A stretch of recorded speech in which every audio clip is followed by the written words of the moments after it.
What key performance indicators do you monitor? This time on Sales Talk with Joe. Whether you've been in sales for years, are just starting your sales career, or even just thinking about a career in sales, Sales Talk with Joe is designed to help you become better at sales and earn more money. Now, I know you're going to make fun of me for not saying KPIs. That's kind of the modern acronym for key performance indicators. But I did a video telling you how much I hate acronyms because of the confusion they can cause. So I'm not going to say KPIs. I'm going to say key performance indicators. Now, in sales, of course, the top dog key performance indicator is when the numbers come out and when you look at them compared to quota.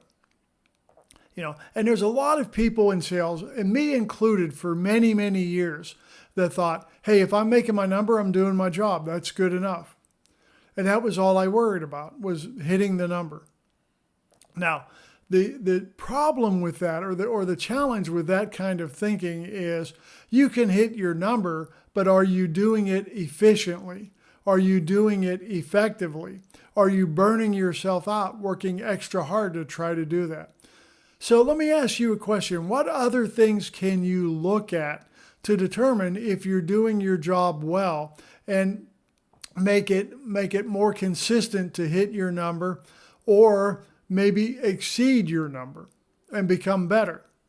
If your goal is to continually improve, get better at what you do every day, then you're going to want to look at some other things besides, are you hitting my number?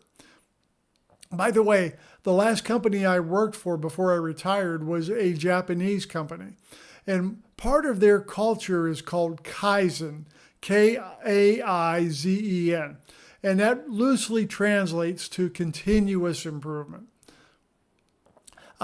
In Japanese business, there's a culture of continually looking at better ways to do things. Not only to make the product better and improve the product, but to make it less costly to produce without reducing quality, to be able to produce it faster, to be able to make improvements to it no matter how good it's doing. And honestly, I really feel like that's the way we should look at ourselves and our performance. What can we do to get better? No matter how good we just did, what can we do to get better? And there's an awful lot of things to do, but let's start with some of the key performance indicators that you can look at to see how you're doing and what you can do better, how you can improve. One of the first ones is prospecting. When you're prospecting, how many attempts when you're reaching out to a new prospect does it take you to get the prospect to finally respond?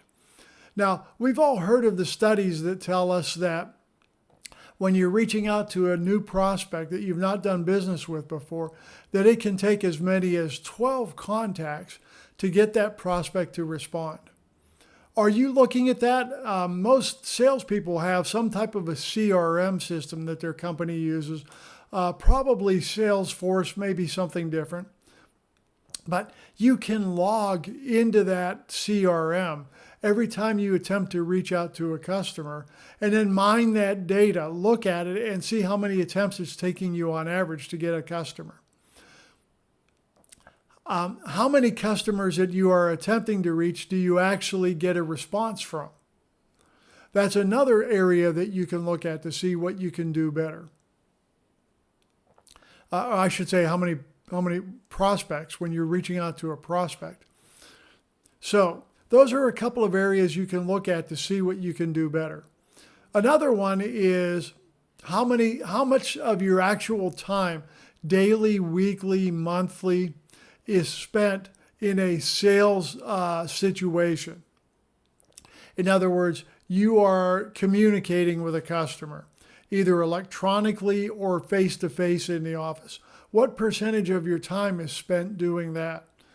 I know we all have things that we have to do. We all have kind of administrative work that we have to do, and some follow-up work that requires maybe some office time. We might have travel time if we're going out to visit the customers. Yet we're all going to have that. But take a look at the amount of time you're actually spending in direct contact, in direct engagement with the customer. If you can up that number, your sales will have to go up. What percentage of prospects are you closing, or I should say earning their purchases from? In other words, how many prospects are you having to visit or have contact with before one says, yes, I'll buy? If that number is particularly high, if it's taking a whole lot of prospects to earn a purchase from one, take a look at what's going on with your sales technique and see how you can do it better.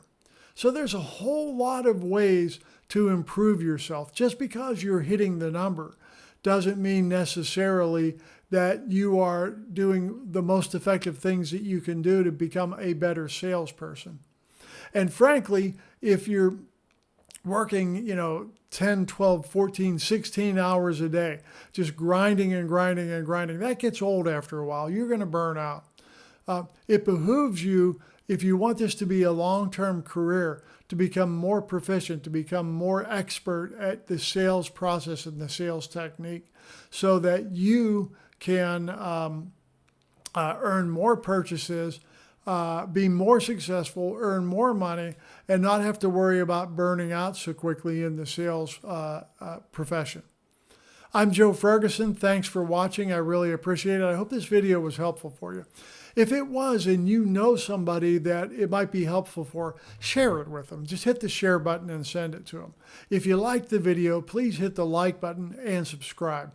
Again, YouTube tells me that less than 30% of my viewers are subscribers. I'd really like to get that number up a little bit. If you have a product or service that you think would be of interest to my viewers, contact me. My email address is in the description, and we can talk about sponsorship opportunities.